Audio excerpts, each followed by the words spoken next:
I believe in affordable necessities. When I hear about all the debt in the United States, I wonder why it has to affect me.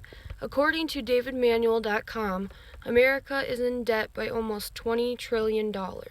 Canada offers free health care but is only in debt by $629 billion. This number is substantially lower than what America is behind by. But Canada seems to still be able to offer free health care. davidmanuel.com also states that the average American is in debt by about $60,000. It is unethical that so many people live in poverty these days, but there are still people who are laying on yachts in the middle of the ocean drinking expensive champagne. According to Huffington Post, more than 45 million people lived in poverty, below the poverty line in the last year.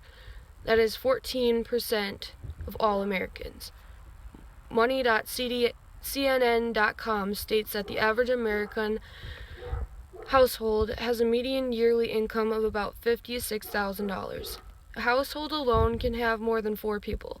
When putting the number of people in a household into consideration, the amount of medical bills for a car accident involving a family of 4 can easily exceed 1 year's income. Equality is something the world struggles with, and I think that we can fix part of that with the pros that free health care could offer. Canada is one of the places in the world who offer free health care. Not only is it affordable for people who are considered low income, but it makes it less of a headache to deal with an illness. American currency is worth more in Canada. Some countries that also offer free healthcare include Germany, Sweden, United Kingdom, Iceland, Austria, Norway, Japan, Spain, and France. Healthcare is one of the most important things in our lives as humans. The technology and growth of science has severely impacted our healthcare system. If people can't afford good insurance, they are popularly directed to the Obamacare. Through Obamacare, the deductible amount is unreal. Obama made it a law that healthcare insurance in the United States had to be put with all people in order to get their tax returns without penalties. This came as the Affordable Care Act. This is nowhere near affordable for anyone, let alone low-income families. When having a deductible of nearly $6,000+, this could be up to 30% of the individual's income. This is outrageous for an individual. How would a single mother be able to afford health care for her child? When an illness arises, we try not to think of the cost, but we end up finding ourselves worrying. Low-income families, in my opinion, are more susceptible to illness based on what they can afford for a home. When purchasing an older home, there are many more issues with the foundation, including mold. If a person from a low-income family develops a chronic case of pneumonia, they will likely be hospitalized. According to CDC.com, 1 out of 100,000 people infected, 15 die from pneumonia. Pneumonia has claimed the lives of over 50,000 people. Being hospitalized ends up costing a minimum of $1,000 out of pocket, depending on insurance. This is more than one of my 26 paychecks in a year. How is anyone supposed to be affording this if they're classified as low income? According to Bankrate.com, the unemployment rate stands at 4.9%. Also, according to oureverydaylife.com, many people are uninsured due to the inability to find employment, loss of employment, poor economy, and more reasons that are beyond their control.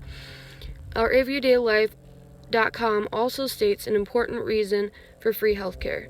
They said that having free healthcare would eliminate the inconvenience of being turned down due to not being able to afford payments. Another reason free healthcare would be the best option for America is that the medical statistics would go up. According to oureverydaylife.com, the U.S. has a high infant mortality rate compared to the other countries. Medications without proper insurance coverage are extremely expensive. For example, if you are diagnosed with depression, you may be prescribed an antidepressant. A common antidepressant is Effexor. Effexor 150 milligrams with insurance. Without insurance, cost $118.29 per 30 pills, according to yahoo.com. Free healthcare would make it possible to purchase medications in bulk, which would allow the price to go down significantly. The website also states that many Americans who struggle with illnesses choose not to receive adequate health care due to the high cost of medical attention and medicine. A simple doctor checkup costs about a minimum of $50 per visit out of pocket. Not to mention a $25 copay, which is also the popular number for that copay, and also the additional testing needed to diagnose a condition. According to walkinlab.com, an average cost for an individual who's uninsured for the lab work and blood work is around $1,500. When performing more complex tests, this could cost up to $3,000. These high prices often frighten people who are severely in need of testing. This restricts many people from getting adequate health care attention that they truly need. According to balancedpolitics.com, the number of uninsured individuals in the U.S. has grown to over 40 million, including illegal immigrants. CNN.com reported that over 45,000 people die each year due to the inability to come in contact with health care. When putting into perspective that these people who are dying deserve the same rights as people in Canada or Japan, I wonder why free health care isn't already available. Many individuals at some point in their lives will choose to start a family. Little do people know the large cost included for a healthy length of prenatal care and pregnancy. According to WebMD, the cost of a healthy length of prenatal care without insurance is around $2,000. And it's between $9,000 without insurance for the whole pregnancy and delivery. Between $9,000 and $250,000, according to thebump.com. Making a family should be something beautiful, not something that loads stress on your shoulders financially.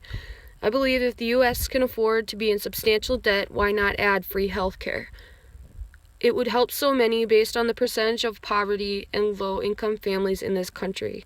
And each and every one of us were to think about what the beneficial circumstances would be in offering free health care, I truly believe the good would overrule the bad. Thank you.